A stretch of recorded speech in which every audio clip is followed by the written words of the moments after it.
भजन प्रीति नित्य भगति पथ होय अनीति हृदय भगति पथ होय अनीति यही तन सती भेंट अब नाही यही तन सती भेंट अब नाही शिव संकल्प की मन आई शिव संकल्प की मन भाई।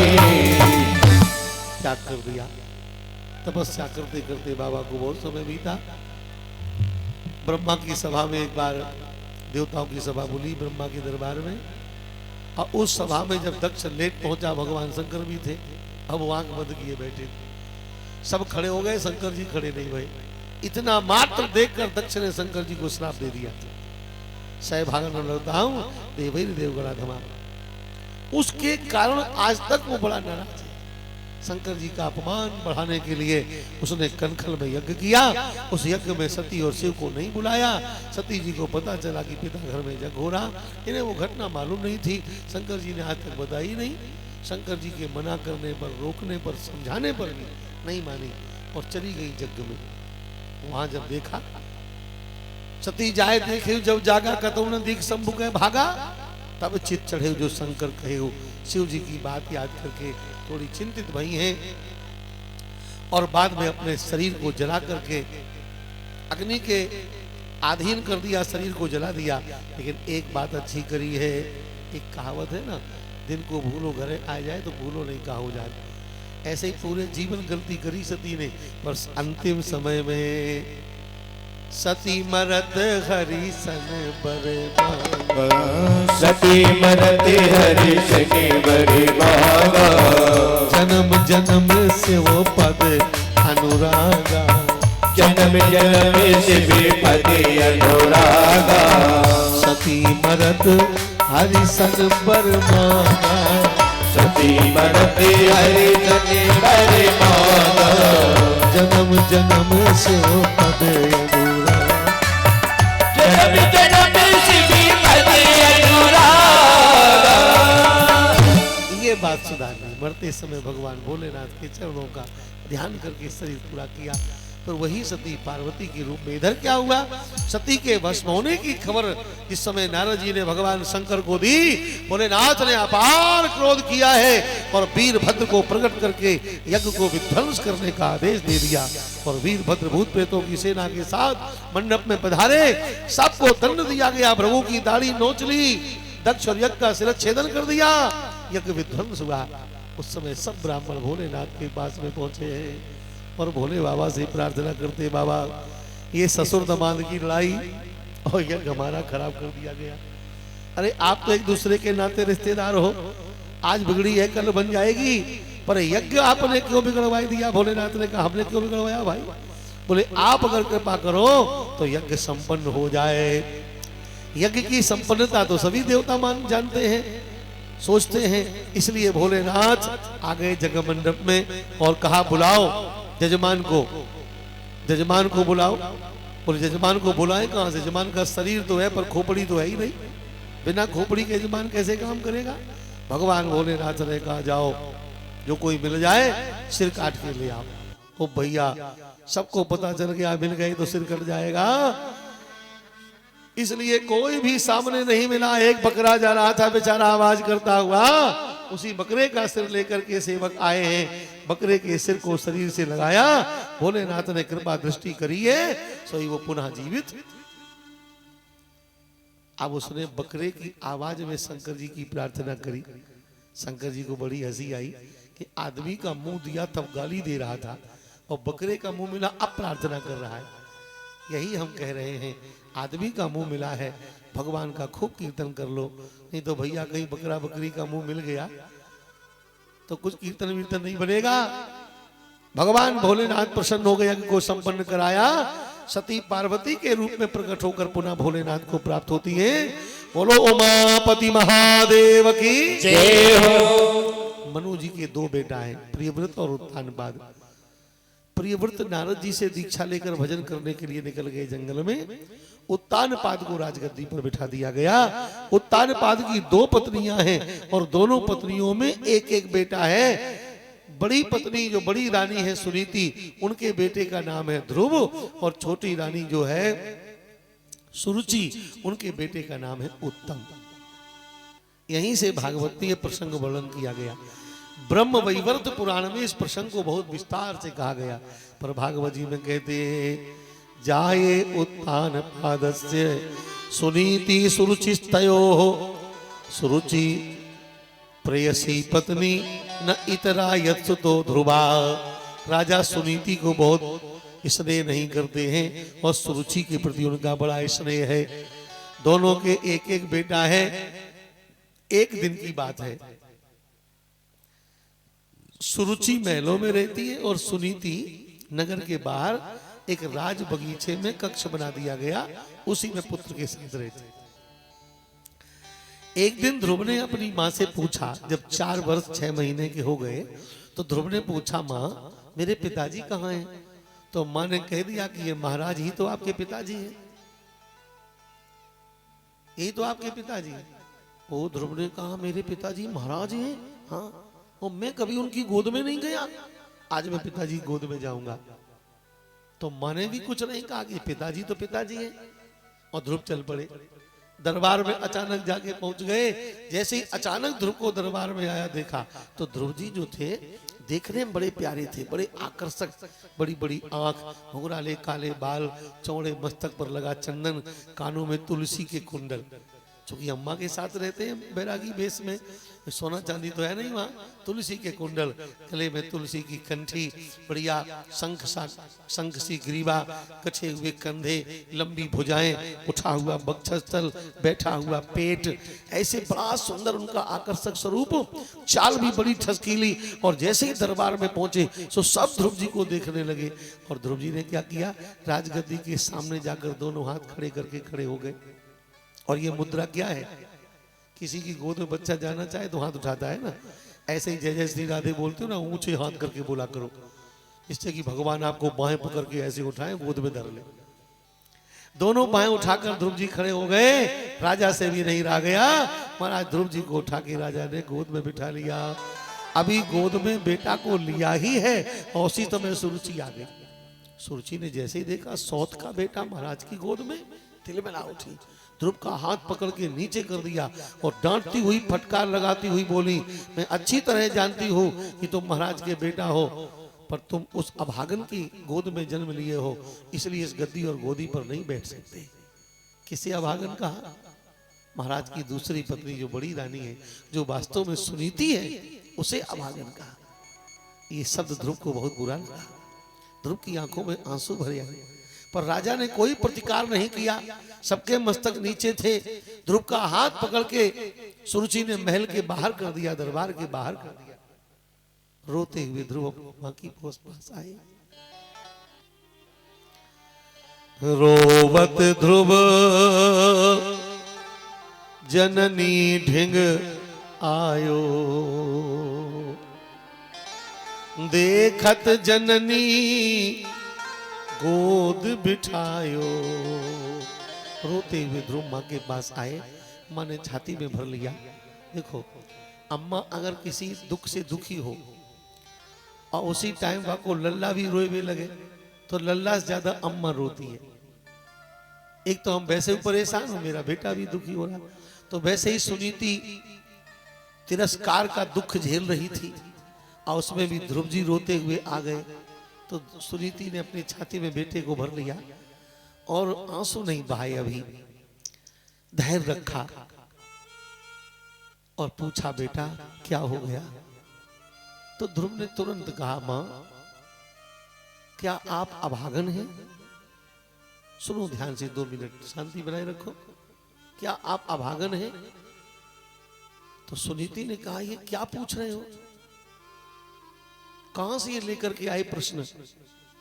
ध्रुव ने कहा, मां ये मेरा प्रश्न नहीं है। मैं जब पिता की गोद में बैठा था तो मेरी छोटी मां ने मुझे अभागन का बेटा कहकर मुझे पिता की गोद से नीचे कर दिया। इसलिए मैं आपसे पूछ रहा हूं। इतना सुनकर के सुनीति ने कहा, लाडले, जब छोटी मां ने मुझे अभागन बता दिया तो अब मुझसे तुम क्या पूछ रहे हो? प्यारे, कथा सुनना अपने अपने ढंग की बात है। कथा की संवेदनाओं में प्रवेश करना यह बड़ी कठिन बात है। जरा समझो, ऐसी कौन मां होगी दुनिया में, कौन स्त्री होगी दुनिया में कि एक स्त्री उसे अभागन कह रही है और वो सुन रही कि उसने मुझे अभागन कहा और एक शब्द उसके लिए नहीं बोला, बल्कि स्वीकार कर लिया। जरा गंभीरता सुनो, स्वीकार कर लिया। और भागवत में व्यास जी कहते, सुनीति बोली, मेरे लाडले, सुरुचि ने बिल्कुल सही कहा है। सत्यं सुरुच्या विहितं भवान में यद दुर्भगाया उदरे गृहीता। सुरुचि ने बिल्कुल सही कहा कि तुमने मुझ दुर्भगा से जन्म लिया है, मुझ अभागन से जन्म लिया। इतना सुनकर ध्रुव को बड़ा आश्चर्य हुआ। ध्रुव ने कहा, मां, अगर आपने अपने को अभागन स्वीकार कर लिया तो ये तो बताओ, आखिर आप अभागन हैं क्यों? शास्त्र में, संतों में, सज्जनों में यही कहा जाता है कि जिस स्त्री के मस्तक में सिंदूर की रेखा हो और जिस स्त्री की गोद में संतान हो, वो स्त्री तो सुहागन और बड़भागन कही जाती है। और आपके पास दोनों हैं, फिर आपने अपने को अभागन स्वीकार क्यों कर लिया? बहुत ध्यान से सुनना माताओं, अगर थोड़ी भी समझदार हो तो इस कथा में आपके कपाट खुल जाएंगे। मेरी संस्कृति क्या है, मेरा संस्कार क्या है, मेरी जीवन शैली कैसी होनी चाहिए, मेरी सोच कैसी होनी चाहिए। ध्रुव ने प्रश्न किया कि आखिर आपके अभागन का लक्षण क्या है? तो सुनीति ने जो उत्तर दिया है सुनने लायक है। सुनीति ने कहा, मेरे पुत्र, केवल सिंदूर और संतान से स्त्री बड़भागन नहीं हो जाती। ये सिंदूर और संतान तो स्त्री के बड़भागन और सुहागन होने के प्रमाण होते हैं, प्रमाण। लेकिन स्त्री का सौभाग्य है क्या, स्त्री का भाग्य है क्या? बोले, सचमुच स्त्री का सौभाग्य और भाग्य है उसके पति का प्रेम। जरा गंभीरता से विचार करो, पति के प्रेम का प्रमाण है सिंदूर और संतान। इसीलिए वैवाहिक क्रिया में सिंदूर की रेखा पति के हाथों से ही भरवाई जाती है। ये सिंदूर और ये संतान, इन दोनों के पीछे जो किसी को दिखाई नहीं पड़ता, सुनाई नहीं पड़ता, पर अनुभवी लोग केवल अनुभव करते हैं कि यदि ये स्त्री सिंदूरवती है और संतानवती है तो निश्चित इसके पति का प्रेम इसको प्राप्त है, क्योंकि प्रेम के पति का परिणाम ही तो सिंदूर और संतान होती है। और ध्रुव, अब जरा देखना गंभीरता कितनी है, अपने बेटे से ये बातें कर रही हैं, जबकि सुनीति जैसी मर्यादा पूर्ण नारी बेटों के सामने ये बातें करने की जरूरत है, पर करनी पड़ रही है। ये परिस्थिति बन गई है क्योंकि ध्रुव ने प्रश्न किया है। पर ये बातें करते करते सुनीति जैसी मर्यादित नारी की आंखों में आंसू बह रहे हैं और वो कहने लगी, मेरे लाडले, तुम नहीं जानते हो, एक स्त्री के जीवन का सौभाग्य सिंदूर और संतान नहीं है। सिंदूर तो स्त्री के श्रृंगार की रेखा है और संतान तो स्त्री के सम्मान का कारण है। स्त्री के जीवन का सौभाग्य तो उसके पति का प्रेम होता है, पति का प्रेम। और उस पति के प्रेम से वंचित नारी, चाहे सिंदूरवती हो चाहे संतानवती हो, अपने को कभी सुखी महसूस नहीं करती है।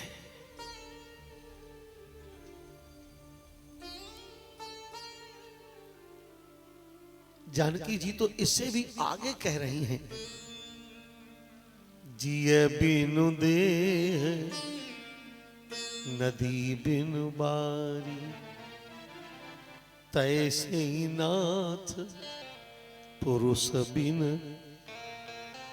यहां पुरुष बिन का मतलब क्या होगा? पुरुष ना हो, ये तो ठीक है, अच्छी बात है, पर पुरुष बिन का मतलब क्या? पति का स्नेह पत्नी को प्राप्त ना हो तो वो स्त्री अपने को पुरुष बिन महसूस करेगी?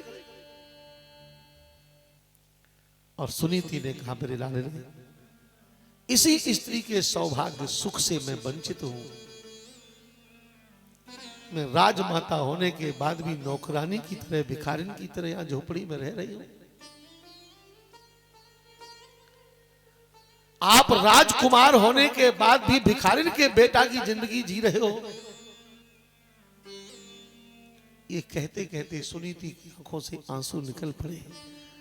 और जब ध्रुव ने अपनी मां की आंखों में आंसू देखे तो ध्रुव का शरीर कंपित हो गया।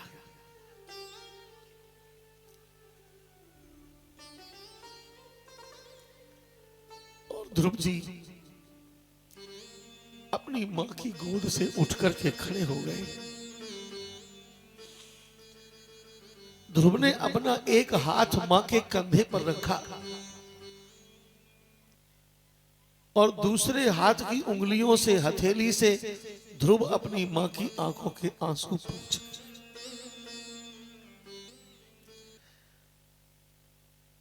अपनी मां के आंसू पोंछने लगे ध्रुव जी। अगर कथा सुन रहे हो, कथा सुनने आए हो, भागवत की कथा अगर जानना चाहते हो, सुनना चाहते हो, तो इस दृश्य को अपनी आंखों में लेकर के जाओ। भागवत वो कथा है जिस भागवत कथा में 4 वर्ष 6 महीने का पुत्र अपनी मां की आंखों के आंसुओं को पोंछने का काम करता है। ऐसी संतानों की कथा भागवत कथा है। ऐसे पुत्रों की कथा भागवत कथा है। ऐसे संवेदनशील बालकों की कथा ही भागवत कथा है। आज 40 साल का बच्चा, आज 40 साल के बेटा अपनी मां की आंखों से आंसू बहाने का काम करते हैं, पर भागवत में 4 साल का बच्चा अपनी मां के आंखों के आंसू पोंछने का काम करता है। अगर बच्चों को कहानी सुनाने की परंपरा चल पड़ी है तो ये चुटकुले वुटकुले सुनाने की जरूरत नहीं है। जब बच्चे कहानी सुनाने के लिए कहें तो उन्हें ये कहानी सुनाओ कि एक ध्रुव जैसे पुत्र ने अपने मां के आंखों के आंसू पोंछे थे। कदाचित किसी कर्मवश जीवन में आंसू तुम्हारी आंख से निकले तो तुम्हें आंसू पोंछने के लिए अपना हाथ नहीं उठाना पड़ेगा, पड़ोसी की ओर नहीं देखना पड़ेगा। आपके आंसू देखते ही तुम्हारा बेटा उठकर खड़ा हो जाएगा और अपने हाथों से आपके आंसुओं को पोंछने लगेगा। तब तुम्हें लगेगा कि मैं पुत्रवती हूं, मैं संतानवती हूं। ध्रुव अपनी मां की आंखों के आंसू पोंछ रहे हैं। और तब सुनीति मां ने कहा, लाडले, इन छोटे छोटे आंखों से ये आंसुओं का विकट प्रवाह अब रुकने वाला नहीं है। ये आंसू तो बहुत दिन से बह रहे हैं, पर इनको मैं बाहर नहीं बहने देती थी, अंदर ले जाती थी। आज इन आंसुओं ने बाहर का रास्ता खोज लिया। अब ये आंसू आपके आंखों हाथों से नहीं रुकेंगे पुत्र। इतना कहते कहते ध्रुव को मां ने छाती में भर लिया। ध्रुव ने कहा, मां, अगर मैंने आपका दूध पिया है तो मैं अवश्य आपके आंसुओं को सम्मानित कराऊंगा और आज ही मैं तपस्या करने के लिए जाऊंगा, क्योंकि मेरी छोटी मां ने मुझे यह भी कहा था कि तपसाराध्य पुरुषम तस्यैव अनुग्रहेण में गर्भे त्वं साधयात्मानम यदि इच्छसि नृपासनम। अगर राजगद्दी चाहते हो तो तपस्या करो, मरो, मेरे बेटा बनो तो राजगद्दी मिल जाएगी। इसलिए मैं तपस्या करने जाऊंगा। भगवान अगर मिल गए तो उनसे राजगद्दी मांगूंगा, और अगर मैं राजा बन गया तो आप राजमाता बनोगी। जब तक मैं आपको राजमाता नहीं बना दूंगा तब तक मैं लौटकर आपको मुंह नहीं दिखाऊंगा। ये संकल्प लेकर मैं आपके सामने से ये भागवत के ध्रुव जी हैं। और इतना कहते कहते ध्रुव जी ने अपनी मां के चरणों में सिर धर के प्रणाम किया। एक और गंभीर चर्चा है। मां के चरणों में सिर धर के प्रणाम किया और कहा, मां, मैं वन में जा तो रहा हूं, पर भगवान हमें मिले इसके लिए आपके आशीर्वाद की जरूरत है। आप मुझे आशीर्वाद दे दो। कभी न कहना, कितना भी गुस्सा हो जाओ, कितना भी नाराजगी हो जाए, संसार है, परिवार है, 19-20 बातें होती रहती हैं, पर ये ना कभी कहना माँ बाप के सामने कि हमें तुम्हारी कोई जरूरत नहीं है, जो तुम्हारा हो रख लो, हम सब कमा लेंगे। ना ना ना, उन्होंने जो तुम्हें दिया है वो तुम कभी कमा ही नहीं सकते थे। ये शरीर जो माता पिता ने कितना त्याग करके आपको प्रदान किया, इसे तो आप कमा ही नहीं सकते थे, और उनकी आपको जरूरत नहीं है ऐसा तो कभी ना कहना। ये सुनकर के तो भगवान भी नाराज हो जाएंगे, क्योंकि भले ही माता पिता शारीरिक सहयोग आपका न कर सके, पर माता पिता के आशीर्वाद की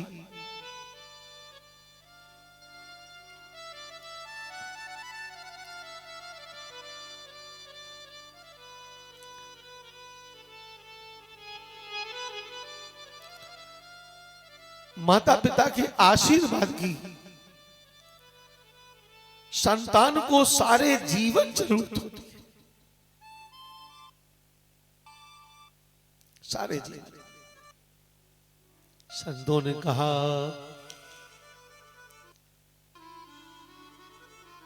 मातु पिता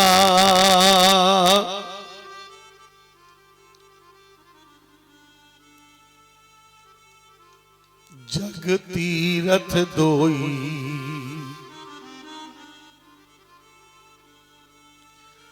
मातु पिता जग तीरथ दोई, परमा जैसा स्थान ना कोई, मां जैसा। माता पिता इंसान नहीं होते हैं,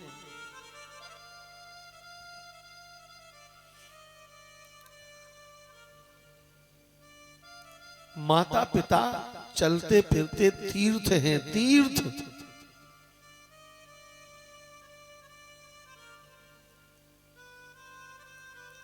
माता पिता को प्रसन्न करने से सब देवता प्रसन्न हो जाते हैं। चारि पदारथ करतल ताके, प्रिय पितु मातु प्राण सम जाके। ध्रुव जी ने कहा, मैं तपस्या करने जा रहा हूं, लेकिन भगवान भी बिना आपके आशीर्वाद के हमसे प्रसन्न नहीं होंगे। इसलिए नरसिंह पुराण में श्री ध्रुव जी अपनी मां से कहते हैं, एक में वही सहायम, मातुर में कर तुम रसी, अनुज्ञाम देहि में विष्णु, यथाचाराधयाम्यहम्।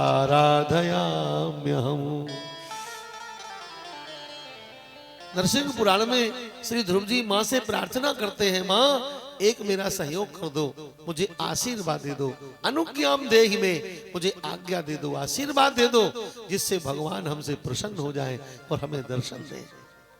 आशीर्वाद। माँ को नाराज करके, माँ को दुखी करके, माँ को उदास करके अगर हम जाएंगे तो भगवान भी हमसे प्रसन्न नहीं होंगे। हाँ, ये है माता पिता की अहमियत, ये है माता पिता का स्थान। माता पिता की जरूरत तो सारे जीवन है, सारे जीवन। जब तक उनका आशीर्वाद जागृत रहे, जीवित रहे, भगवान का धन्यवाद करते रहो।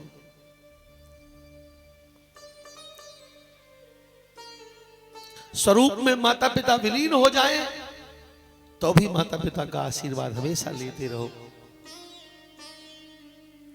ध्रुव जी ने मां का आशीर्वाद लिया और जंगल की ओर चल पड़े।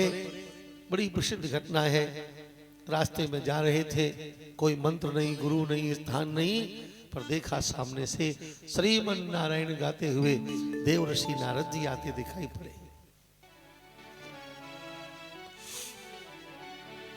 श्री नारद जी के चरणों में प्रणाम किया। नारद जी से बातचीत शुरू हुई, लंबी वार्ता हुई है। श्री नारद जी ने कहा कि चलो वापस हम तुम्हारा समझौता करवा देना। ध्रुव जी ने कहा नहीं, अब तो केवल एक ही बात है, भगवान को पाना। नारद जी ने अच्छी तरह ध्रुव जी को जांच लिया कि संकल्प इसका मजबूत है, साधन में सफलता प्राप्त करेगा। तो भगवान के स्वरूप का वर्णन करके नारद जी ने ध्रुव को समझाया, इस प्रकार के स्वरूप का ध्यान करना है। और एक मंत्र दे दिया, ओम नमो भगवते वासुदेवाय। इसका जप करो, 6 महीने में प्रभु का दर्शन पा जाओगे। चरणों में प्रणाम किया, अपने को धन्य धन्य महसूस किया। खुल गए भाग्य हमारे गुरुजी, होए गए तरसे तुम्हारे गुरुजी, होए गए तरसे तुम्हारे गुरुजी, होए गए तरसे तुम्हारे गुरुजी, होए गए तरसे तुम्हारे गुरुजी। तुम तो गुरुजी हो गंगा जमुना, तुम तो गुरुजी हो गंगा जमुना, हम हैं गंदे नाले गुरुजी, हम हैं गंदे नाले गुरुजी।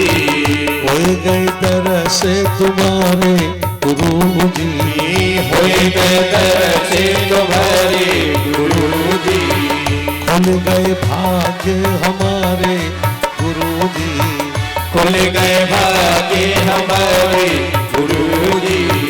गुरुदेव के चरणों में प्रणाम करके उनका आभार व्यक्त करते हुए ओम नमो भगवते वासुदेवाय मंत्र लेकर कहां पहुंचे हैं?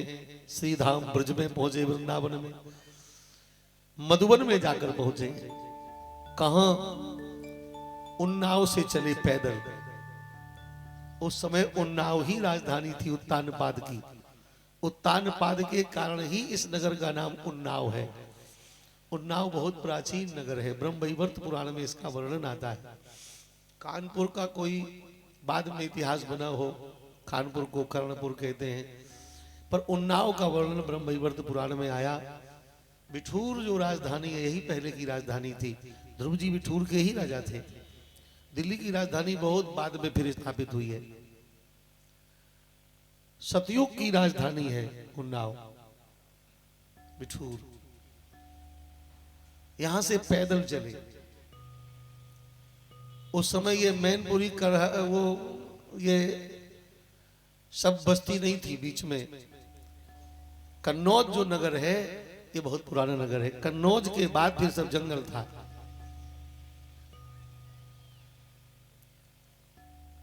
कन्नौज का पुराण में वर्णन आता है।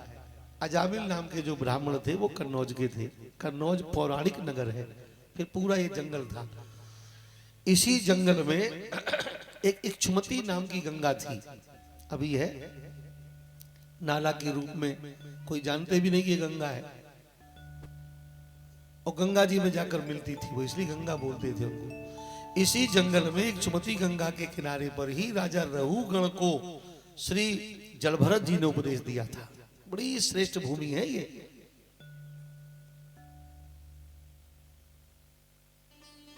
अगर हम भौतिक दृष्टि से प्रमाणित करें तो इसीलिए वो यादव बाहुल्य क्षेत्र हो गया, क्योंकि वन प्रदेश में रहने वाले ये लोग थे पहले से ही। तो पहले वनवासी के रूप में रहते रहे, धीरे धीरे डेवलपमेंट हुआ और वहां ये सब बस्ती हो गई। उसी क्षेत्र में जब चलते चलते नारद जी पहुंचे तो इसी जंगल में इक्षुमती गंगा के किनारे पर इसी जंगल में नारद जी मिले।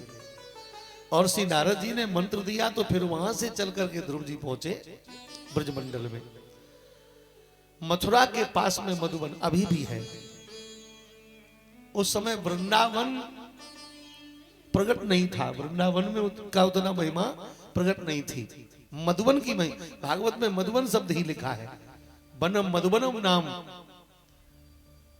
मधुबन नाम है। मधुबन वृंदावन को भी कहते हैं, मधुबन अलग से भी है। 12 वन है, 12 वन में एक मधुबन है। एक वृंदावन है, अलग अलग भांडीर वन है, तमाम वन अभी भी वहां दर्शन होता है। तो मधुबन में जाकर पहुंचे। मधुबन में तब जमुना जी वहीं से बहती थी। स्नान किया जमुना जी में। मिट्टी की एक पहाड़ी थी, उसी मिट्टी की पहाड़ी पर चढ़ गए, ऊंचे ढेर पर, टीला पर। ध्रुव टीला उसको बोलते, अभी भी वहां मंदिर बना है, बड़ी ऊंचाई पर है। उसी पहाड़ी पर चढ़ गए और गुरु से प्राप्त मंत्र का ध्यान करते हुए बस जप करना प्रारंभ कर दिया। ओम नमो भगवते वासुदेवाय। ओम नमो भगवते वासुदेवाय। सब लोगों को गाना चाहिए। ये कोई गीत नहीं है, गाना नहीं है, भजन नहीं है, ये मंत्र है, मंत्र। और ये मंत्र इतना महान मंत्र है। अब देखो ध्रुव जी कथा में आप सबको पता है कि ध्रुव जी ओम नमो भगवते वासुदेवाय गाते थे। अच्छा, प्रहलाद जी क्या गाते थे? प्रहलाद जी भी ओम नमो भगवते वासुदेवाय ही जपते थे। प्रहलाद जी भी यही मंत्र वो जपते थे। इसी मंत्र को जप करके महाराज मनु और शत्रुपा ने राम जी को प्राप्त किया। 12 अक्षर मंत्र जप ही परम अनुराग, बड़े प्रेम जपते हैं।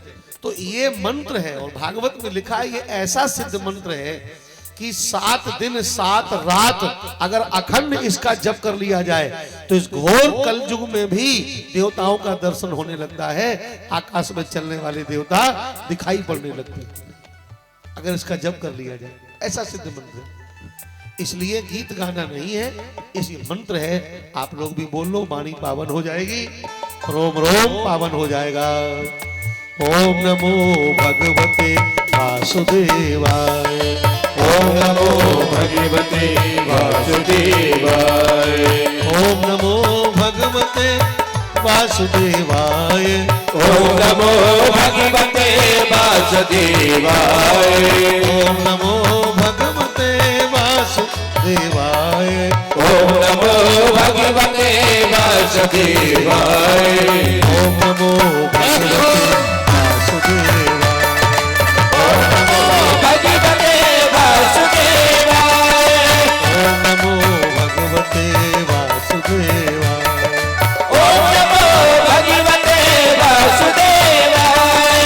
ओम नमो भगवते थोड़ा हाथ खोल लो। बड़े संकोची हो, अब संकोची हो या फिर कठोर हो, जाने क्या भगवान जाने।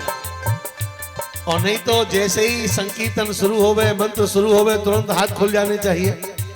और कम से कम कुछ नहीं कर सकते तो ताली तो बजा ही सकते हो भगवान के लिए, इतना तो कर सकते हो। और कोई मतलब नहीं, कोई मरे चाहे जिए, जन्म होवे चाहे मरण होवे, बारात आवे चाहे कुछ होवे, शांत बैठे।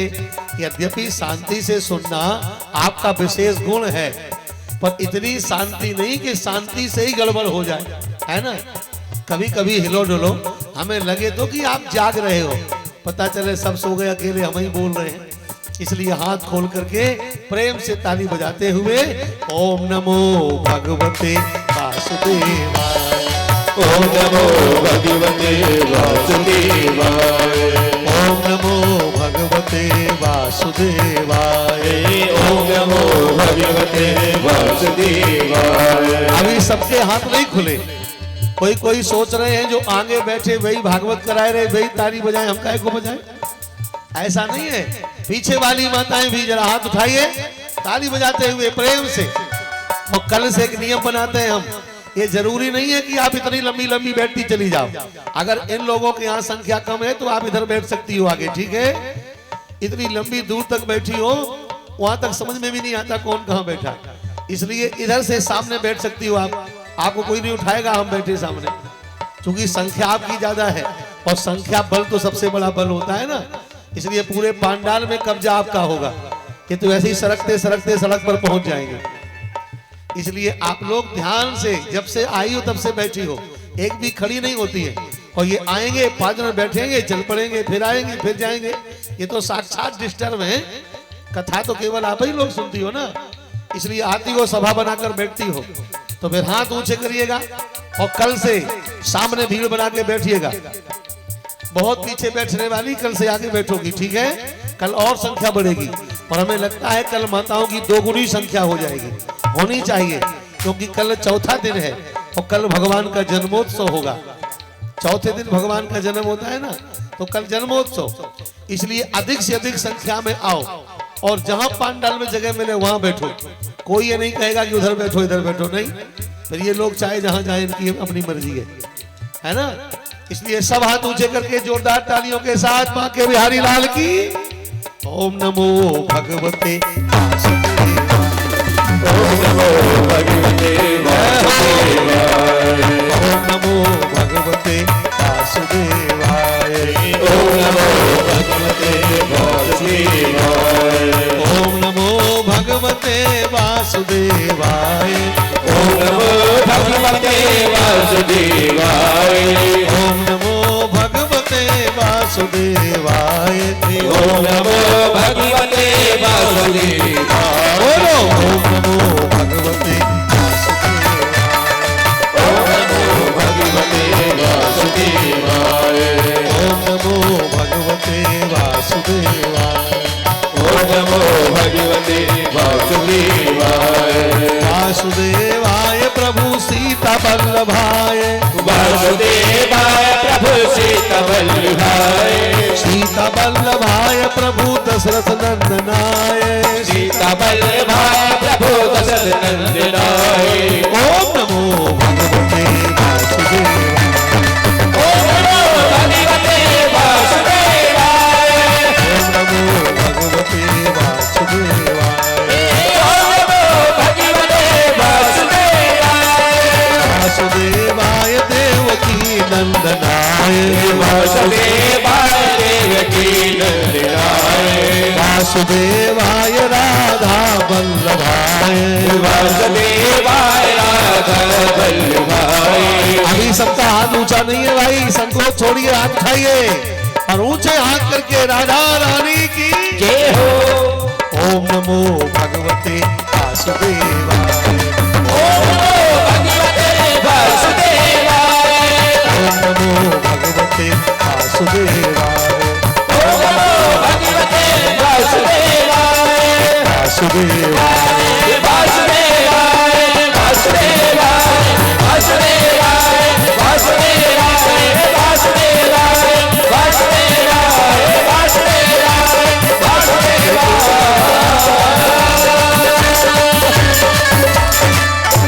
बोलिए वासुदेव भगवान की जय हो त्रिरात्रांते कपित भद्रासना। 3 दिन 3 रात्रि के बाद आंख खोल करके जब भूख लगी तो कैथा बेर खाकर जल पी लिया। दूसरे महीने में 6 दिन का नियम कर दिया, 6 दिन के बाद सूखे पत्ते खाकर जल पीते हैं। तीसरे महीने में 9 दिन के बाद केवल जल पीते हैं। चौथे महीने में 12 दिन बाद आंख खोलते हैं, केवल श्वास लेते हैं बस। और 5वें महीने में तो श्वास लेना भी बंद कर दिया। पंचमे मासन प्राप्त श्वासोत्पात्मजा ध्यान मम पदैकेन तत्तानिर्वाचल। अचल पर्वत की तरह एक पर एक पैर पर खड़े हैं। देवता भगवान के पास पहुंचे। भगवान ने कहा मैं जा रहा हूं ध्रुव का दर्शन करने के लिए, ध्रुव को देखने के लिए।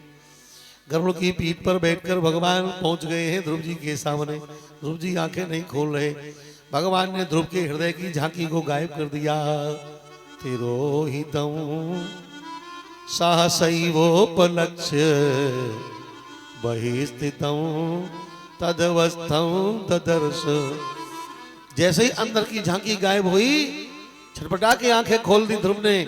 सामने देखा भगवान चतुर्भुज रूप में खड़े हैं। बोलिए भक्त वत्सल भगवान की जय हो चरणों में पड़ गए।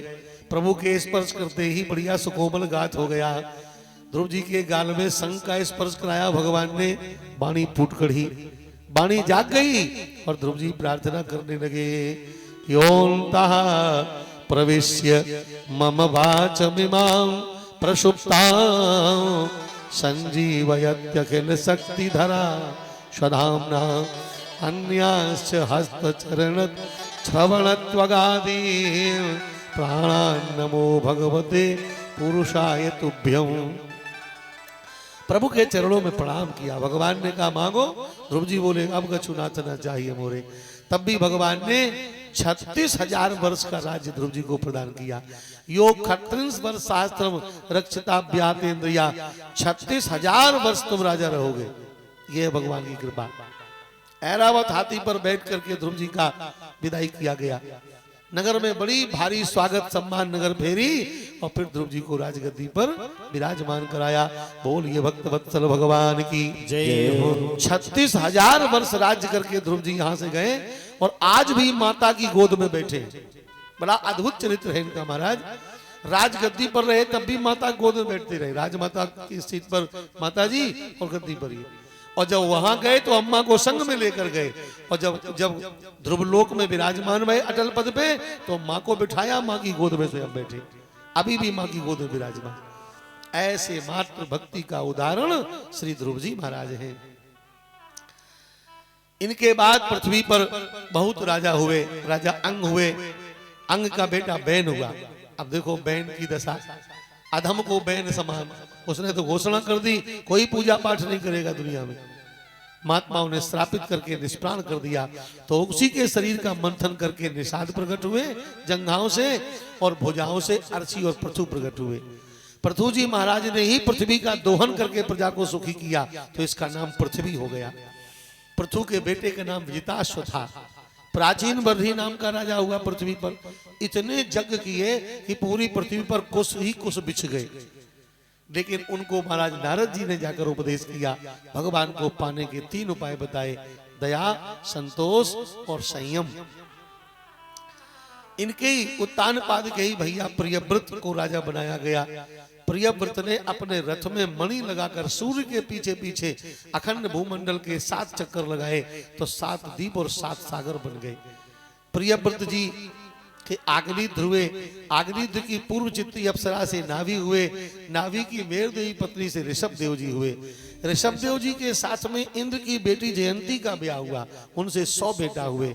उन 100 में 9 बेटा योगी हो गए। कवि, हरि, अंतरिक्ष, प्रबुद्ध, पिपलायन, आविर्होत्र, द्रुबिल, चमस और करभाजन। इन्हीं के सबसे बड़े बेटा भरत जी थे।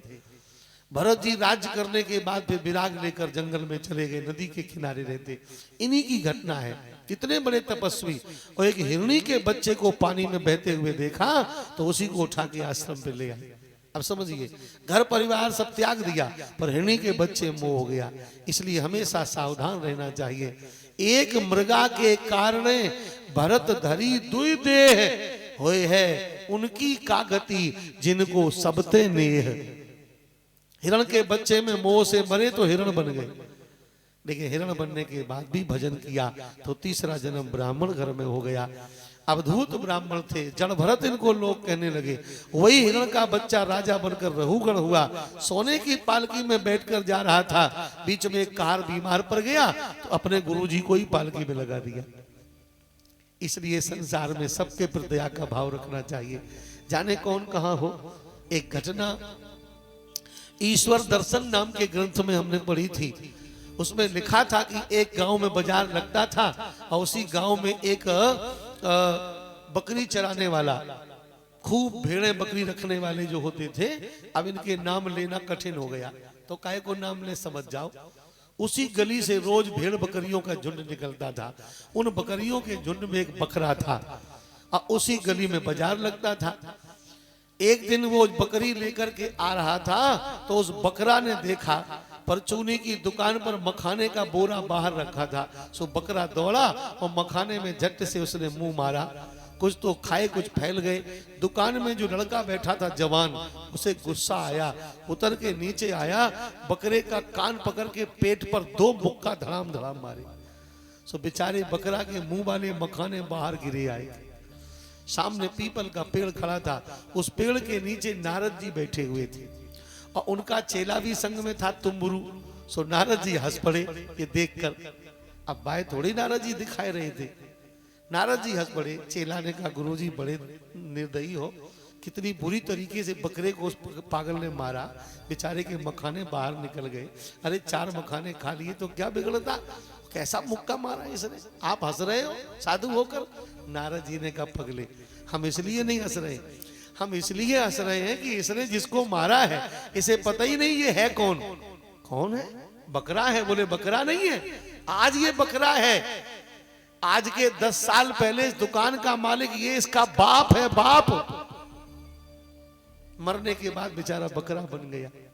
इसे अपने घर से बड़ा मोह था। इसने गरीबी से निकलकर दुकान को स्थापित किया। इसकी आदत थी जब दुकान पर बैठता था 2-4 मखाने रोज खाता था। आज भी वहीं से निकला तो वही आदत याद आ गई और मखाने खाने लगे, सो परिणाम मिल गया। खा लो मखाने। इसलिए ये कथा क्या कह रही है? ये कथा यही कह रही है, जीव पर दया इसलिए करो कि जिस जीव को सता रहे हो वो जीव आपके परिवार का कोई सदस्य हो सकता है, आपका कोई अपना हो सकता है। इसलिए सिया राम में सब जग देखो। महाराज कहते हैं रघुगण ने जिसको पालकी में लगाया वो उसी का गुरु था। हिरण की योनि में उन्हीं ने पाला था, उसे क्या पता। और जब चलने में गड़बड़ी भई तो पिटाई करने को दौड़ पड़ा। लेकिन तब भरत जी बोल पड़े, जीवन में पहली बार बोले और 5 अध्याय में बोले, उसका अज्ञान समाप्त हो गया। इसलिए दूसरी शिक्षा यह है कि हमेशा अच्छे संत की खोज, भगवान से प्रार्थना करो ऐसा संत मिलाओ जो भजन करने वाला हो। विद्वान और साधु ये अगर जीवन में मिल जाए तो इनसे कल्याण निश्चित होता है। सदगुरु जीवन में मिल जाए तो एक जन्म नहीं चाहे 7 जन्म हो, सदगुरु से कल्याण जरूर होगा, जरूर होगा, आज नहीं तो कल। इसलिए भक्तों ध्यान रखो। शिवरी के आश्रम में राम जी आए तो खुशी से फूली नहीं समा रही थी। आगे आगे शिवरी, पीछे पीछे राम लक्ष्मण आ रहे थे। जल्दी बता रहा हूं, समय पूरा है। अभी मैं प्रहलाद जी की चर्चा भी करूंगा, लेकिन बात कोई छूटेगी नहीं, पूरी हो जाएगी। ये तो अतिरिक्त बातें मैं अलग से बता देता हूं समझने के लिए। शिवरी आगे आगे, राम लक्ष्मण पीछे। सारा परिचय हो रहा था। जहां स्नान करने की जगह थी वहां एक रस्सी बंधी थी, उस पर एक लंगोटी टंगी थी। पहले हम ये बात बताते थे कथाओं में। और जैसे ही शिवरी जैसे ही आगे बढ़े तो राम ने देखा उन लंगोटियों को और लक्ष्मण ने देखा। अभी शिवरी कह रही थी कि मेरे अलावा इस स्थान में कोई नहीं है, मैं अकेली हूं। पर अब वो लंगोटी दिखाई पड़ी तो लक्ष्मण ने राम से धीरे से कहा, भैया देखो, अभी कह रही थी कोई नहीं हो, ये लंगोटियां किसकी हैं? राम को लगा कि लक्ष्मण को शिवरी पर संशय हो रहा है। सो राम ने आवाज ऊंची कर दी, लक्ष्मण क्या कह रहे हो? कौन सी लंगोटी, कहां लंगोटी? लक्ष्मण ने कहा धीरे बोलो, सुन लेगी। पर शिवरी की, तब राम जी की आवाज शिवरी ने सुन ली और जैसे ही शिवरी के कान में लंगोटी शब्द पड़ा, सो ही शिवरी की दृष्टि उस लंगोटी पर पहुंची जो रस्सी पर टंगी थी। उस लंगोटी से पानी की बूंद टपक रही थी, जैसे गीली लंगोटी हो, टपक रही थी बूंद। और जैसे ही शिवरी की दृष्टि पड़ी सो एक हवा के झोंके में लंगोटी सूख करके उड़ करके रस्सी से नीचे गिर गई। और जैसे ही वो नीचे गिरी, शिवरी दौड़ी, लंगोटी को उठा के माथे से लगा लिया और चीत्कार भर के रोने लगी। लक्ष्मण ने कहा भैया ये क्या हुआ, ये इतना? तब राम जी ने कहा वही बताएगी। राम जी पास में पहुंचे, शिवरी से पूछा, माता क्या बात है, इतनी दुखी? तब शिवरी ने रहस्य खोल दिया, प्रभु आप हमें मिले और मेरे गुरुदेव हमें छोड़कर चले गए। जब गुरुदेव मेरे जा रहे थे तो मैंने प्रार्थना की थी कि आपके बगैर मैं कैसे रहूंगी। तो गुरुजी ने वचन दिया था कि जब तक राम तुम्हें नहीं मिल जाएंगे शिवरी, तब तक मैं तुम्हारा आश्रम छोड़कर, तब तक मैं आश्रम छोड़कर कहीं नहीं जाऊंगा। ये मेरे गुरुदेव की कॉपीन थी जिससे पानी टपकना ये प्रमाणित करता था कि मेरे गुरुदेव भी आश्रम में हैं, वो कहीं गए नहीं। उन्होंने अपना वचन पूरा किया, आप मुझे मिल गए और वो यहां से विदा हो गए। ये सत्पुरुषों की कथा है। किसी सत्पुरुष से आपका प्रेम हो जाए तो वो सत्पुरुष तब तक आपको नहीं छोड़ेगा जब तक आपका कल्याण नहीं कर देगा। इसलिए तो कहा है कि संत विशुद्ध मिले जनते ही, राम कृपा कर जित में जे ही। भगवान की दृष्टि जिस पर होती है उसे विशुद्ध संत मिलते हैं। इसलिए खोजो किसी साधु को, स्टैंडर्ड के चक्कर में न पड़ा करो। महंगी गाड़ी वाला, महंगे आश्रमों वाला, बड़े ऊंचाई से चलने वाला, रुपया पैसा वाला ना, इनसे कल्याण संभव नहीं है। कल्याण उनसे संभव है जो नदी के किनारे फूस की झोपड़ी में बैठकर आंसुओं की धार के साथ भगवान का नाम जप रहे हो। बिना पूछे उनके चरण पकड़ लो, वहां कल्याण मिल जाएगा। सदाचार सादगी में रहता है, सदाचार सादगी में।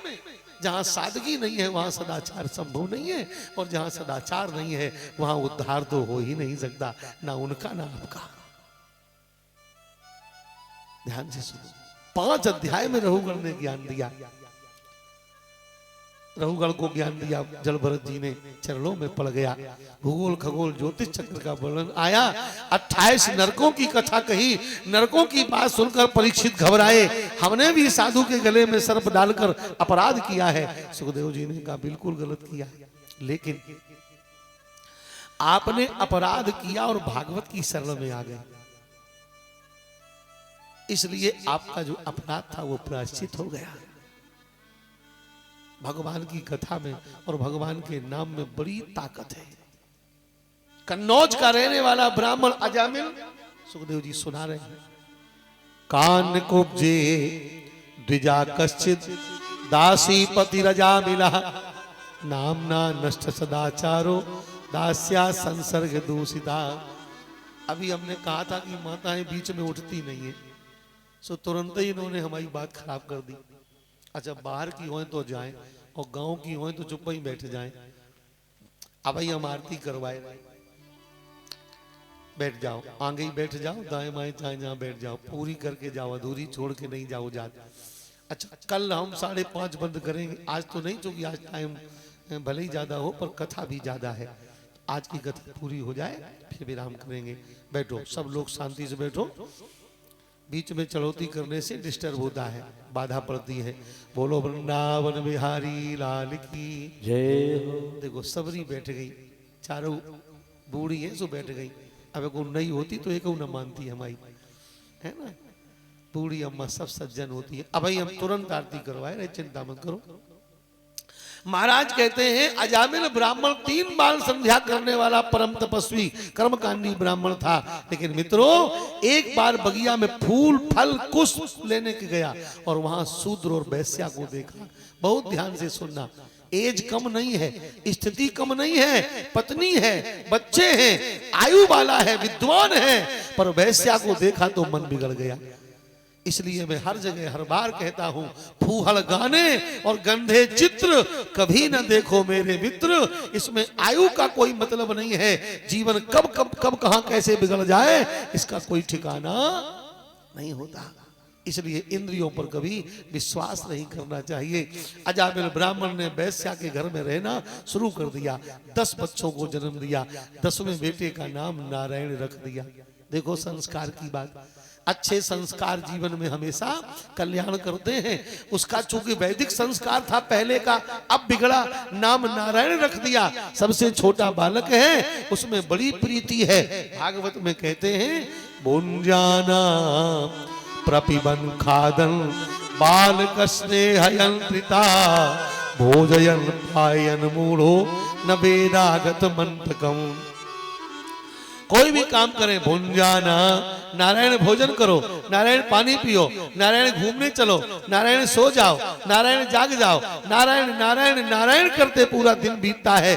और बाबा कह रहे हैं भाव को भाव अनक आलस हो, भाव को भाव अनक आलस हो, भाव को भाव अनक आलस हो, भाव को भाव अनक आलस हो। नाम जपत मंगल ऋषि दस हो, नाम जपत मंगल ऋषि दस हो। तुलसी अपने राम को रीज भजो चहे खीज, खेत परे गो जामी है उल्टो सीधो बीज।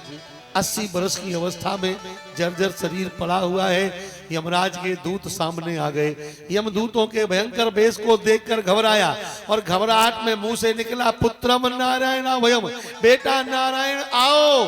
और जैसे ही नारायण मुंह से निकला तो निशम्य म्रियमाणस्य ब्रुवतो हरि कीर्तनम, भरतुर नाम महाराज पार्षदा सहसा पतन। मरते समय नारायण मुंह से निकला तो भगवान के पार्षद सामने आ गए। भगवान के पार्षदों ने यमदूतों को भगाया और अजामिल को 1 वर्ष का समय मिला। खूब नाम जप किया, अंत में भगवान के धाम को प्राप्त कर लिया। इसलिए गांठ बांध के जाओ, काम करते रहो, नाम जपते रहो, सदा बुरी आदतों से बचते रहो। काम करते हुए भी भगवान का नाम हो सकता है, अलग से फुर्सत न निकले तो कोई बात नहीं, काम करते हुए राम राम राम। जो भगवान के नाम में निष्ठा रखता है और भगवान का नाम देने वाले गुरु में निष्ठा रखता है, उसके जीवन का अवश्य कल्याण होता है। 2 निष्ठा जरूरी है, एक तो गुरु में श्रद्धा रखो और गुरु जी ने जो मंत्र दिया है उसमें पूरा विश्वास रखो। देवताओं के राजा थे इंद्र, हैं अभी भी, थे क्या? और इंद्र ने एक बार गुरु जी को प्रणाम नहीं किया, बृहस्पति जी को। परिणाम ये हुआ कि दैत्यों से पराजित हो गए। पर ये बड़े घमंडी थे, बोले चलो तुम चले गए गुरु जी, कोई बात नहीं, दूसरा गुरु कर लेंगे। आजकल यही आदत पड़ गई लोगों की, जाए मिलो तई गुरु कर लो, जाए मिलो। हमारे महात्मा जी है वृंदावन में, पूरी दुनिया जानती है, स्वामी राजन दास जी महाराज। वो एक घटना सुना रहे थे, बोले भिंड जिला में कथा करने आए पहले शुरुआत में, तो वहां पर एक बाबूजी दीक्षा लेने को आ गए। बोले महाराज आपसे मंत्र लेना चाहते हैं। तो महाराज ने कहा ठीक है भाई, लेना चाहते हैं, हम साधु लोग हैं, मेरा काम है भगवान का नाम बांटना, ठीक है ले लेना। तो वे तुरंत बोले महाराज वैसे तो हम 6 गुरु कर चुके हैं, हमारे 6ठे गुरु अब वही मरे 6 महीना पहले। बोले 6ठे गुरु जो हमने करे थे अब वही मरे 6 महीना पहले, जाने का ऐसो मेरो दुर्भाग्य है, जई को हम गुरु करत सोई मर जात। तो स्वामी जी बोले तो महाराज कृपा करो हमें मरने नहीं आवे। सुना रहे थे, बोले ऐसा भी मामला है, जिसको देखा उसी से मंत्र ले लिया, जिसको देखा उसी से कंठी पहन ली, कौन कोई देखने, जहां फायदा दिखाई पड़ा वहीं दीक्षा लेकर बैठ गए। दुनिया ना जाने ना जाने, पर वो तो जानता जिसके लिए तुमने ये काम किया है। इसलिए कम से कम उस व्यवहार में तो ईमानदारी रखो जो व्यवहार आपके उद्धार के लिए है। इसमें कोई धन तो पैदा होता नहीं है। जहां से मंत्र प्राप्त हुआ वहां श्रद्धा। पहले खोजबीन करो, पहले खोजबीन करो, भजन करने वाला मिल जाए, विद्वान मिल जाए, सदाचारी मिल जाए, पहले सोचो समझो, बाद में तो जो हो गया तो हो गया। महाराज कहते लड़का देखो पहले भावर पड़ने से पहले, अब जब भावरें पड़ गई अब जैसो है तैसो है, सारे जीवन उसी के साथ रहना है। पूछो अपने घर की बेटियों से, अपने समाज की नारियों से कैसे निर्वाह करती हैं, उसी प्रकार का संस्कार। इंद्र ने दूसरा गुरु कर लिया, विश्वरूप नाम था, नारायण कवच से लाभ मिला, बाद में सिर काट दिए तो ब्रह्महत्या प्रकट भई। ब्रह्महत्या को 4 भागों में बांटा, पृथ्वी, वृक्ष, स्त्री और जल। उनके पिता त्वष्टा ने यज्ञ करके वृत्तासुर को प्रकट कर दिया। वृत्तासुर ने देवताओं को पराजित कर दिया, पर वृत्तासुर का समाधान ढूंढने देवता भगवान के पास पहुंचे। भगवान ने महात्मा दधीच के पास में भेजा। दधीच की हड्डियों से वज्र का निर्माण हुआ, जिससे इंद्र ने वृत्तासुर का उद्धार किया। पर वृत्तासुर भी ब्राह्मण था, उससे ब्रह्महत्या ने पीछा कर लिया इंद्र का। अब इंद्र भागे, मानसरोवर में जाकर कमललाल में प्रवेश कर गए। जल के अंदर ब्रह्महत्या का प्रवेश नहीं होता है, जल के ऊपर ब्रह्महत्या रहती है। इसी बीच में उनकी पत्नी सची ने भूल को सुधारा। ध्यान से सुनना, पति से भूल हुई तो पत्नी ने सुधारा। गुरु जी की प्रार्थना करके बृहस्पति जी को प्रसन्न कर लिया, और बृहस्पति जी की, गुरु जी की कृपा से भगवती का अनुष्ठान हुआ, और भगवती की कृपा से ब्रह्महत्या शांत हुई। जिस समय ब्रह्महत्या के भय से इंद्र कमललाल में छुपे हैं, उस समय इंद्र की गद्दी पर नहुस को बैठा लिया गया। अब नहुस ने कहा कि जब मैं इंद्र हो गया तो इंद्राणी मुझे मिलनी चाहिए। तब इंद्राणी को प्राप्त करने के लिए इंद्राणी के कहने पर, जिस वाहन पर मेरा पति ना बैठा हो ऐसी शर्त आई, तो सोने की पालकी में ऋषियों को लगाकर जा रहा था। अगस्त के श्राप से अजगर योनि को प्राप्त हो गया। ये है, इसलिए सदाचार में कभी विकृति पैदा मत करो, भगवान के नाम में पूरी निष्ठा रखो, और जिससे नाम मिला है ऐसे गुरु में श्रद्धा रखो। महाराज कहते हैं इंद्र को मारने वाले पुत्र को पाने के लिए दिति ने व्रत किया, पर 7 महीने के व्रत में 7 महीने के गर्भ के इंद्र ने 49 टुकड़े कर दिए, तो 49 पवन के रूप में वो प्रकट भये हैं। 6 स्कंद पूरे हो गए। अब 7वें स्कंद में हम आपको चर्चा सुनाते हैं। पहले भगवान से प्रार्थना कर लो कि सब हो गए,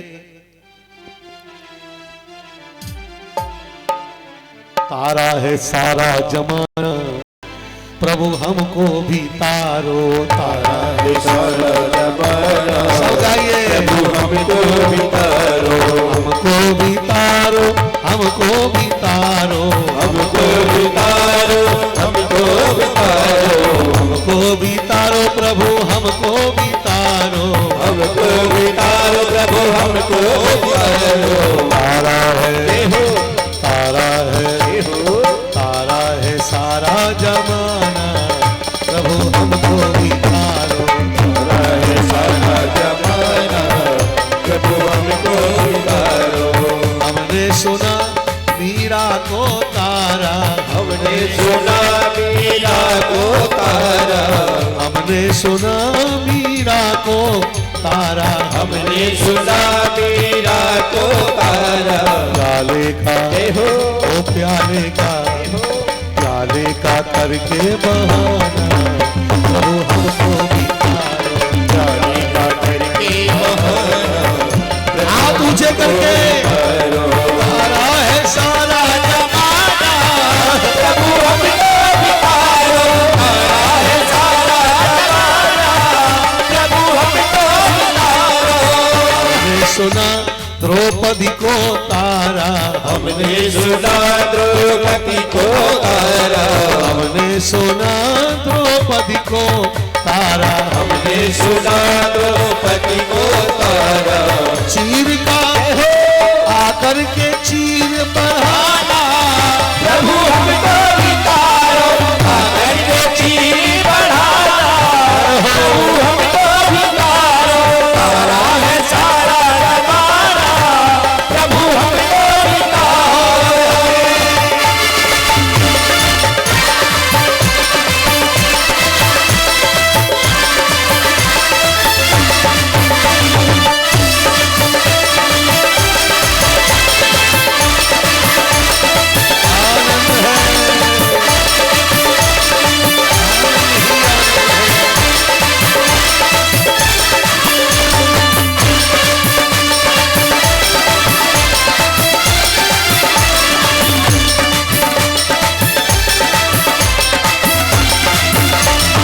हमने सुना प्रहलाद को तारा, हमने सुना प्रहलाद को तारा, हमने सुना प्रहलाद को तारा, हमने सुना प्रहलाद को तारा।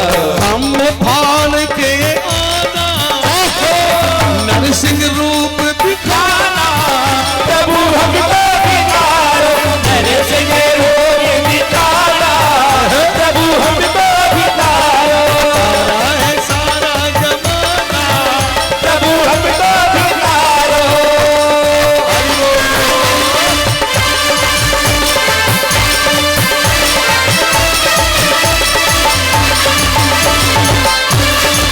हाथ ऊंचे करके, हाथ ऊंचे करके, आनंद है।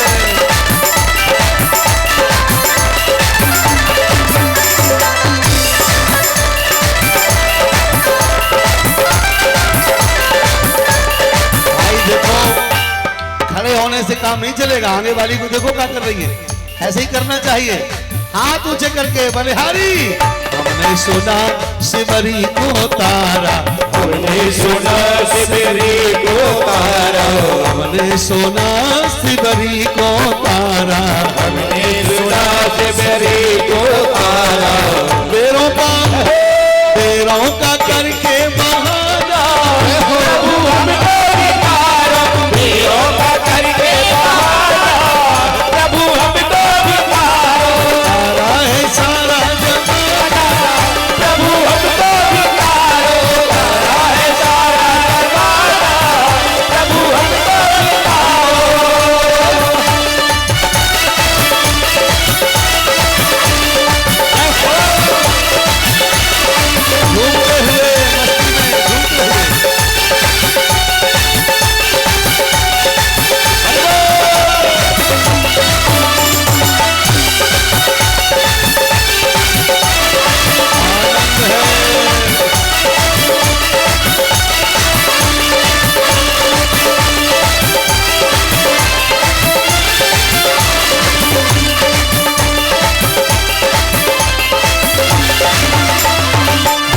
सुना भक्तों को तारा, हमने सुना भक्तों को तारा, भक्तों को तारा, संतों को तारा, भक्तों को तारा, संतों को तारा। सत्संग का भागवत का सत्संग का करके बहाना प्रभु हमको भी तारो, सत्संग का करके बहाना प्रभु हमको भी तारो। तारा है सारा जमाना, प्रभु हमको भी तारो। भी तारो प्रभु हमको भी तारो, हमको भी तारो प्रभु हमको भी तारो। कौन कौन चाहते हो भगवान हमें तारे? जरा हाथ उठा के बताइए, तरना चाहते हो कि नहीं? अरे हाथ ऊंचा करके हमको भी तारो प्रभु, हमको भी तारो, हमको भी तारो प्रभु हमको भी तारो। ये तारा है जिसका हाथ जितना ऊंचा होगा भगवान उसी को जल्दी पहले तारेंगे। हाथ उठा करके बढ़ाकर गोद में उठा लेंगे, इसलिए हाथ ऊंचा करके तारा है सारा जमाना, प्रभु हमको भी तारो। तारा है सारा जमाना, प्रभु हमको भी तारो। तारा है सारा जमाना, प्रभु हमको भी तारो। तारा है सारा जमाना, प्रभु हमको भी तारो। हमको भी तारो, हमको भी तारो, हमको भी तारो, प्रभु हमको भी तारो। हमको भी तारो, प्रभु हमको भी तारा है सारा जमाना, प्रभु हमको भी तारो। हमने सुना प्रहलाद को तारा, खम्भ फाड़ के आना। श्री परीक्षित जी महाराज भगवान सुखदेव जी से कहते हैं, भगवान हमने आपके द्वारा कही हुई कथाओं में सुनकर के ये समझा, आप तो कह रहे थे कि भगवान पक्षपात नहीं करते, पर हमें तो लगता है कि भगवान भी पक्षपात करते हैं। समः प्रिया स्मृत ब्रह्मन भूतानां भगवान स्वयं, इंद्रस्यार्थे कथम दैत्यान अवधीत विषमयो यथा। जब भगवान समप्रिय हैं तो देवताओं की रक्षा में दैत्यों का वध क्यों करते हैं? क्या ये विषमता नहीं है? श्री सुखदेव जी ने कहा, राजन अगर भगवान पक्षपाती होते तो प्रहलाद के लिए नरसिंह अवतार लेकर के नहीं आते, क्योंकि प्रहलाद देवता नहीं थे, प्रहलाद दैत्य पुत्र हैं, हिरण्यकशिपु के बेटा है। ये सुनकर परीक्षित की जिज्ञासा बढ़ गई और बोले, महाराज बताओ ये कैसी चर्चा है? 10 अध्याय में प्रसंग है, पर 10 मिनट में हम आपको निवेदन कर देंगे पूरा, इसलिए बिल्कुल मत घबराइए और खूब आनंद लीजिए। आपका परम सौभाग्य है कि ये चर्चा जो हो रही है ये अमर हो रही है, जब कभी चाहोगे मोबाइल पर देख लोगे। इसलिए पीछे भी जो बैठे हैं अगर उनका भी हाथ उठा है तो हम भले ही ना देख पाए, पर मेरा कैमरा देख लेगा और कैद कर लेगा, और जब कोई मोबाइल पर देखेगा तो जानेगा फलाने नाच रहे हैं। इसलिए संगठित होकर के बैठिए। ये 1-7 दिन की कथा नहीं है, ये आपके जीवन भर की कथा हो रही है। जब चाहोगे तो अपनी कथा को आप देख लोगे, समझ लोगे। इसलिए पूरे उत्साह के साथ संगठित होकर अधिक से अधिक संख्या में आकर के बैठिएगा। आज जो आपका चेहरा है ना, अब आप इस कथा में कभी बूढ़े नहीं होंगे, जब मोबाइल पर खोलोगे जवान ही लगोगे। इसलिए अपने बुढ़ापे तक जवान रहने के लिए इस कथा में आइए और कथा में बैठकर कथा सुनिए। आपका चेहरा इसमें कैद हो जाएगा तो अपने बुढ़ापे में भी देख लोगे कि देखो हम जवान नाच रहे हैं। इसलिए पूरे उत्साह के साथ आइए। 10 मिनट की सभा हो रहे हैं। श्री परीक्षित जी महाराज ने जब जिज्ञासा व्यक्त की तो श्री सुखदेव भगवान कहते हैं, राजन जब हिरण्याक्ष और हिरण्यकशिपु ये 2 भैया थे, भगवान वाराह ने हिरण्याक्ष का वध कर दिया तो हिरण्यकशिपु ने उसका बदला लेने का संकल्प ले लिया और भगवान विष्णु के भक्तों को मारने का आदेश कर दिया। यत्र यत्र द्विजा गावो वेदा वर्णाश्रमा क्रिया तम तम जनपदम याद संदीपेत वृश्चित। अत्याचार शुरू करवा दिया और स्वयं ब्रह्मा का तप करने के लिए वन में पहुंचा महेंद्रगिरी पर चढ़ करके, और उसने ऊर्ध्वबाहो नभो दृष्टि पादांगुष्ठा स्थितावनी, अपनी बाहें ऊपर को उठाई और एक पैर के अंगूठे पर खड़ा होकर तप प्रारंभ किया। 100 वर्ष की तपस्या। ब्रह्मा जी दर्शन देने के लिए आए, शरीर में हड्डी मात्र बची है, पर जिस समय ब्रह्मा ने कमंडल से जल लेकर मंत्र पढ़ के छोड़ा तो सर्वयावयव संपन्नो वज्र सन्नाना एकदम सुंदर शरीर वाला हो गया। ब्रह्मा को प्रणाम करके बोला। ब्रह्मा ने पूछा क्या चाहिए मांगो। मांगहु बर प्रसन्न हम ताता। तो राक्षस तो एक ही बार मानते हैं, कभी मरे नहीं। उसने ही मांगा मृत्युरमा भू नम प्रभो, मेरी कभी मृत्यु ना हो। ब्रह्मा ने कहा भाई ये तो नहीं दे सकते, जन्मने वाला मरेगा तो जरूर, दूसरा मांग लो। तो क्या मांग रहा है? बोला नान्तर वही दिवानक्तम अनय समादपि चायुधैहि न भूमौ नामरे मृत्यु न नरै न मृगैरपि भीतर मरुनामय। वरदान मांग रहा, भीतर मरुनामय बाहर मरुनामय पृथ्वी आकाश में मेरी मृत्यु हो बैना। अस्त्र से मरुनामय और शस्त्र से मरुनामय नर और हिंसक से मेरी मृत्यु हो बैना। प्रसन्न होकर यदि आए हो देने बर तो मारने वाला कोई सृष्टि में हो बैना। ऐसा वरदान दे दो। ब्रह्मा ने कहा ठीक है, दे दिया। वरदान देकर ब्रह्मा चले गए। जब ये लौट कर आया, जब ये तपस्या करने गया था तो इसकी पत्नी का इंद्र ने हरण किया और इंद्र के हाथों से फिर नारद जी ने ले लिया और वो गर्भवती थी। उस गर्भ अवस्था में हिरण्यकश्यप की पत्नी कयाधु नारद जी के आश्रम में रहती है। भागवत जी में ऐसा वर्णन है। तो वो संस्कार उस पर आ गए। जब ये लौट करके आया तो चौथे बच्चे को जन्म मिला, उसका नाम इसने प्रहलाद रखा। 3 बच्चे पहले से थे इसको, अनुलाद सहलाद गहलाद, और चौथे हुए श्री प्रहलाद। बोलिए भक्त वत्सल भगवान की जय। अब वो गर्भ अवस्था में माँ जैसे वातावरण में रहती है और जैसा भोजन पानी करती है, जैसा अध्ययन चिंतन करती है, गर्भ अवस्था में गंदी पुस्तकें पढ़ेगी तो संतान निश्चित गंदी होगी। और गर्भ अवस्था में रामायण का पाठ करो, गर्भ अवस्था में गीता का पाठ करो, गर्भ अवस्था में अच्छे अच्छे चिंतन अपने मन में लाओ और शुद्ध सात्विक भोजन करो। बहुत तीखा, बहुत कड़वा, बहुत कसैला, बासा ये सब नहीं खाना पीना चाहिए। जितने सात्विक भाव में मां रहेगी उतनी ही सात्विक संतान का निर्माण होगा। ये प्राकृतिक सिद्ध है। अब हिरण्यकश्यप की पत्नी है, राक्षस की पत्नी है, पर गर्भ अवस्था में प्रहलाद, गर्भ अवस्था में नारद जी के आश्रम में वास करने के कारण प्रहलाद जैसे बेटा की मां हो गई। अब प्रहलाद की मां बनना चाहो तो फिर ये बात विचार करो, सोचो। और धुंधकारी की अम्मा बनना चाहो तो जैसे रहो तैसे रहो, उसमें क्या परेशानी।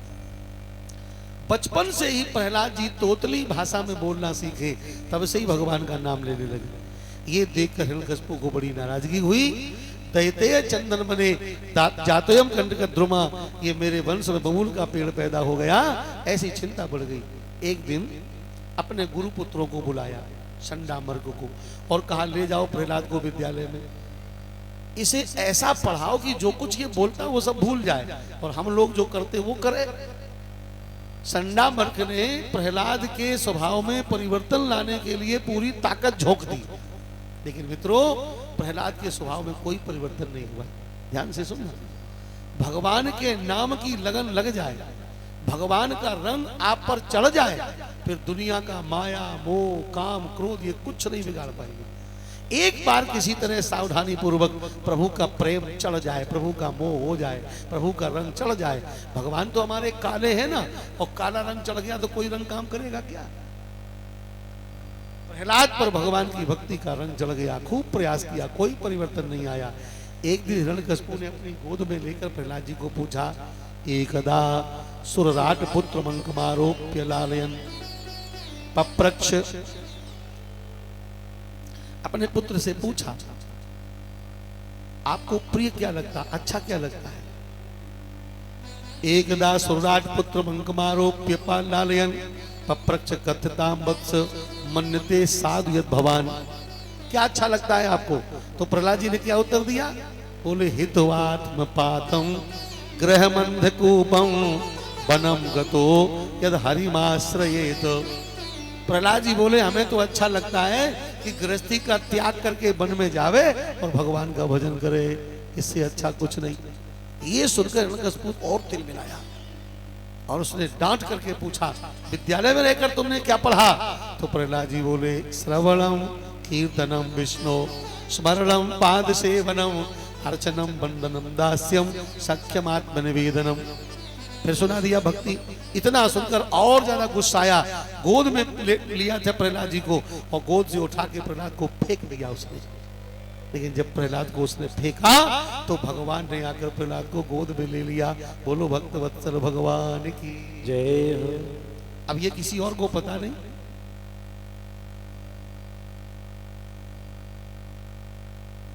अब और न ले आइए, एक एक खड़े रहने दो बस। प्रहलाद जी आ गए, भगवान आएंगे बाद में, अभी आए कहाँ। सो जैसे ही प्रहलाद जी का स्पर्श भगवान के शरीर में स्वरूप में हुआ, प्रहलाद को तो स्पर्श का अनुभव हुआ और कोई कुछ नहीं जानता इस बारे में। उसने आदेश कर दिया, सर्वै उपाय हंतव्य संभोज सैनाश नहीं, जिसके पास जो उपाय हो मार दो। प्रहलाद, अब तो महाराज प्रहलाद के साथ में कैसा अन्याय हो रहा। दिग्गजैर दंड शोकैश्च अविचारावतापनैः मायावी सन्निरोधैश्च गर्दानैर भोजनैः। बड़े बड़े मोटे हाथी मंगवाए गए, उन हाथियों के बीच में उन हाथियों को मदिरा पान करा के पागल सा कर दिया गया और उनके बीच में प्रहलाद जी को छोड़ दिया गया। लेकिन भैया प्रहलाद जी को जो हाथी छूता है उसी की मदिरा का मद समाप्त हो जाता है और भक्ति का मद उसमें चढ़ जाता है। हाथी भी उनको छू कर नाचने लगते हैं। लोगों को बड़ा आश्चर्य हुआ, क्या ये जादू जानता है? तमाम प्रयास किए, समुद्र की लहरों में प्रहलाद को फेंका गया, समुद्र की लहर ने उठा के बाहर कर दिया। ठंडी ठंडी बर्फों की शिलाओं में दबाए गए, बर्फ शिलाओं में दबाए गए, पर प्रहलाद वहां भी सुरक्षित रह गए। काले काले विषधर सर्पों के बीच में लिटाए गए, पर वो सर्प फूलों का हार बन जाते हैं। कालकोठी में डाले गए, लक्ष्मी जी भोजन लेकर पहुंच जाती हैं। कितनी कथाएं हैं महाराज। 400 योजन ऊंचा पहाड़ है, उससे प्रहलाद जी को फेंका गया। पर गिर से गिरायो प्रहलाद को प्रमादियों ने, बस सेज सी बना ली कृपानाथ ने निज बाहों की। प्रभु ने अपने हाथों की सैया बिछा दी, सुरक्षा करी। यहां तक कि हिरण्यकशिपु ने अपनी पतिव्रता देवी कयाधु को अपने पातिव्र धर्म की सौगंध देकर प्रहलाद जी को जहर पिलवाया। प्रहलाद जी तो अपनी इच्छा से उठा के पी गए, राम बोलकर पी लिया तो गरल सुधारिव करई मिटाई। उस विष से भी प्रहलाद का बाल बांका नहीं हुआ। जाके सदा सहायक केशव, जब भगवान रक्षा कर रहे हैं, जब हिरण्यकशिपु ने सुना कि विष पीकर भी नहीं मरा तो कैसे मरेगा भला। इसकी एक बहन थी ढूंढा हिरण्यकशिपु की, उसने सूर्य भगवान की पूजा करके सूर्य भगवान से एक चद्दर प्राप्त किया था, इसका नाम शीतल चीर है। उस शीतल चीर में ये विशेषता थी कि वो जब ओढ़ लेवे तो उसमें आग स्पर्श नहीं करती थी। तो उसने हिरण्यकशिपु से कहा, तुम चिंता मत करो, सूखी लकड़ियों का ढेर लगवाओ, हम इसको लेकर उस पर चढ़ जाएंगे, उसमें तुम आग लगा देना, ये जल जाएगा, हम बच जाएंगे। तो महाराज जब घटना है माओ के पूनों के दिन की, मांगी पूनों को भैया बहन मिले, राक्षसन ने ढेर लगाए, वो शुरू करो लकड़ियां कंडा दुनिया भर को, वो 1 महीना ढेर लगाओ। अब सोचो 1 महीना राक्षस जैसे लोग अगर खरपतवार इकट्ठा करेंगे तो कितना ऊंचा ढेर होगा लकड़ी कंडा का, और उस पे लेकर के प्रहलाद को चढ़ गई ढूंढा। प्रहलाद से बोली, बेटा चलो तुम्हें घुमाए ले आए।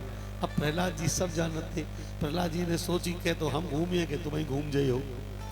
और ऊंचे पर चढ़ करके प्रहलाद को लेकर संकेत कर दिया, नीचे दुष्टों ने आग लगा दी।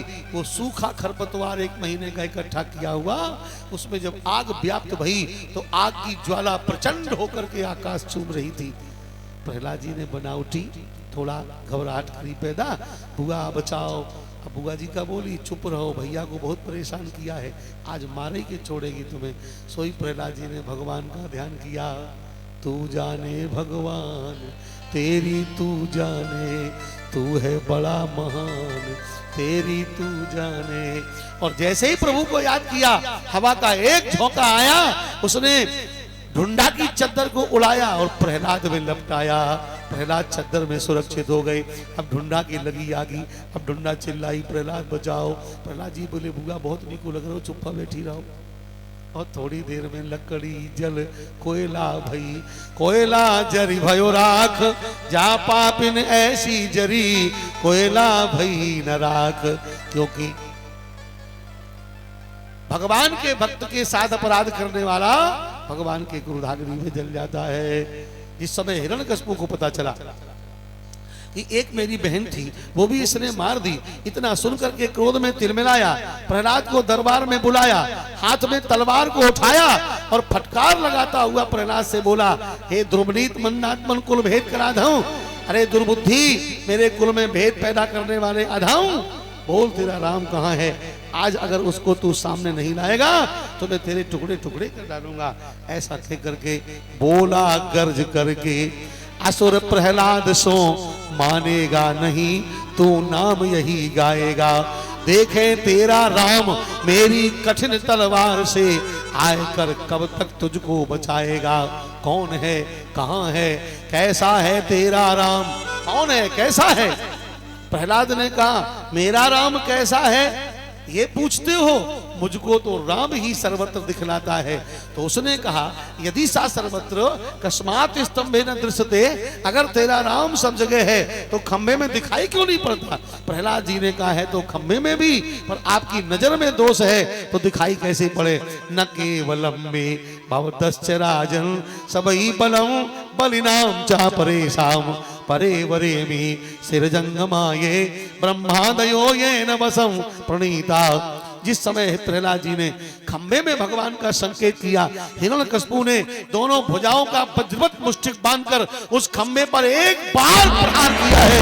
और जैसे ही खंबे पर मुष्टिक प्रहार किया, उसी समय भगवान नृसिंह गड़गड़ाहट की आवाज करते हुए उसी स्तंभ से प्रकट हो जाते हैं। गगड़ गड़गड़ाने वो खंभ फाटियो चरचरा, हर को रूप अति भयानक है। कटक कटकटावे दाहे दसन लपलपावे जीव, अधर फर फरावे मुछ व्योम व्याप्त मानो है। बोलिए नरसिंह भगवान की जय हो, भगवान की जय हो, भगवान की जय हो। हिरण्यकशिपु को पकड़ के गहली पर बैठकर जंघाओं पर पटक लिया। सारे वरदान उसके पूछे हैं। उसने कहा, दिन में रात में न मरूं। क्या है ये जो समय है ना, इसी समय हिरण्यकशिपु को भगवान ने मारा था।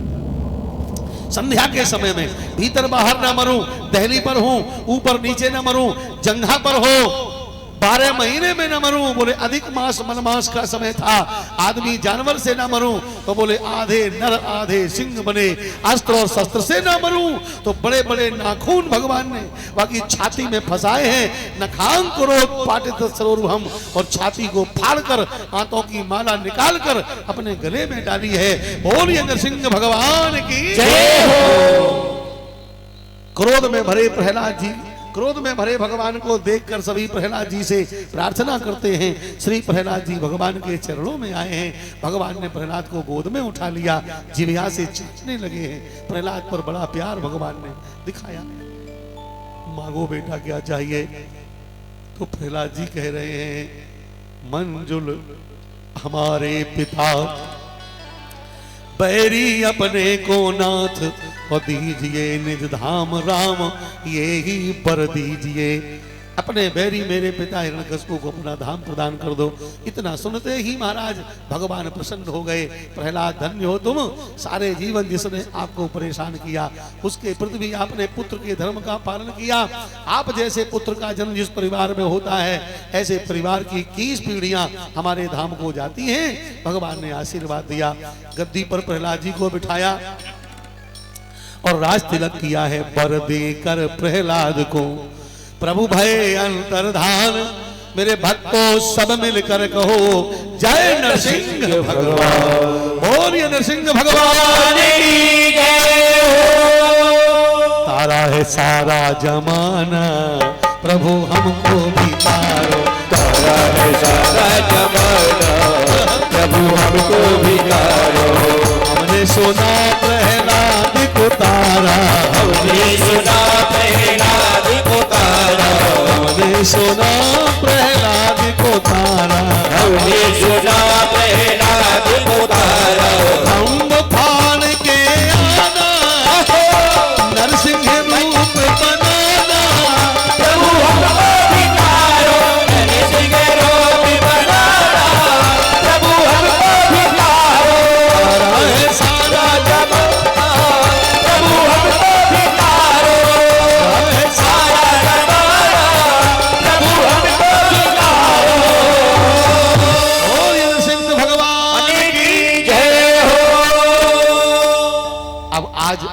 कथा प्रसंग तीसरे दिन के हिसाब से पूरा हो रहा है।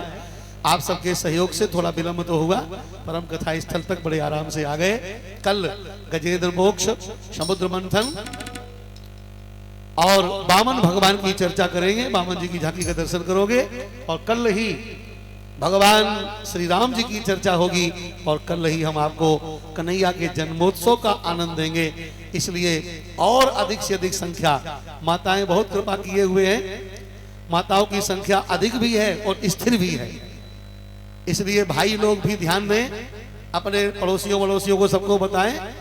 सुंदर व्यवस्था के साथ जो कथा चल रही है, आप लोग उसी के अनुपात में पधार करके शोभा बढ़ाएं। कल भगवान का जन्मोत्सव, इसलिए जन्मोत्सव की पूरी तैयारी करके आइएगा। महामहोत्सव मनाएंगे, आनंद लेंगे हम लोग। अभी भगवान नृसिंह हमारे बीच में हैं, उनका दर्शन करते हुए भगवान की पावन आरती और प्रसाद की ओर हम लोग चल रहे हैं। विलंब हुआ है, इसलिए शीघ्रता से आरती और प्रसाद संपन्न हो रहा है। बोलिए नृसिंह भगवान की जय। श्री भागवत भगवान की है आरती।